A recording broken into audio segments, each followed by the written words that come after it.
Welcome to our channel. இன்றைக்கி அந்த டெஸ்ட்டோட 4வது நாள். காலையில் ஏர்லி மார்னிங்கே 5 o'clock எழுந்திரிச்சிட்டு குளிச்சுட்டு ரெஃப்ரெஷ் ஆகி வந்துட்டு அதுக்கப்புறம் பூஜை ரூமுக்கு போக ஆரம்பிச்சாச்சு. பழைய பூக்கள் நேற்று ஈவினிங் வந்து பூஜை பண்ணது பூவெல்லாம் எடுத்துகிட்டு ரிமூவ் பண்ணிவிட்டு சர்க்கோணம் போட்டு புதுசாக அன்னன்னைக்கு பூ போடணும், அன்னன்னைக்கு சர்க்கோணம் போடணும். சர்க்கோணம் போட்டுட்டு பூஜை பண்ணிக்கு பூக்கெலாம் கட் பண்ணி வச்சாச்சு. அதுக்கப்புறம் நெக்ஸ்ட்டு வந்து வாசு தொளிக்க ஆரம்பித்தாச்சு. டெய்லி வந்து வாசு தொளிச்சுட்டு தான் வந்து பூஜை ஆரம்பிக்கணும்.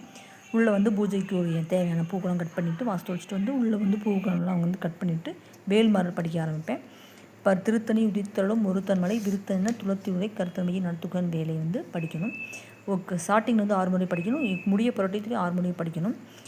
ஒரு பாட்டுக்கு இடையில முடிய படித்து திருத்தணி உதித்தலும் படிக்கணும். 64 முறை படிக்கணும். வேல்மாறல் படித்தா நல்லபடியாக வந்து எல்லா வளங்களும் பெறலாம்.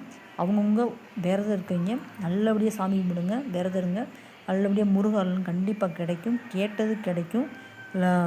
மனசார சாமி கும்பிடுங்க. ஒன்றும் இல்லை, பக்கத்தில் இருக்க சிறிய கோயில், உங்களுக்கு பக்கத்தில் என்ன கோயில் இருக்குது, முருகன் கோயில் இருக்கோ கண்டிப்பாக போங்க. இந்த பசங்களுக்கு வேலைக்காக 4வது நாள் பூஜை.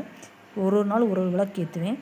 நீங்களும் நல்லபடியாக சாமி கும்பிடுங்க. எப்படி சாமி கும்பிட்டீங்கன்னு கமெண்ட் பண்ணுங்கள், ஷேர் பண்ணுங்கள், லைக் பண்ணுங்கள், சப்போர்ட் பண்ணுங்கள், சப்போர்ட் பண்ணுங்கள். தேங்க்யூ ஃபார் வாட்சிங். தேங்க்யூ.